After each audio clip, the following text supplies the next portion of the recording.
Welcome back to শিল্লবিস world. এই গরমে প্রাণ জুড়াতে আমাদের আজকের রেসিপি পাকা আমের শরবত। আমি নিয়ে নিয়েছি 5টা পাকা আম ও আগে থেকে গ্রাইন্ড করে রাখা 1/3 কাপ চিনি ও সামান্য একটু জল।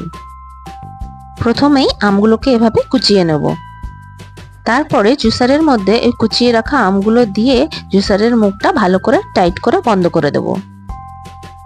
এরপর আমের কুচিগুলিকে ভালো করে ব্লেন্ড করে নেব। আমটা সুন্দরভাবে ব্লেন্ড হয়ে গেছে।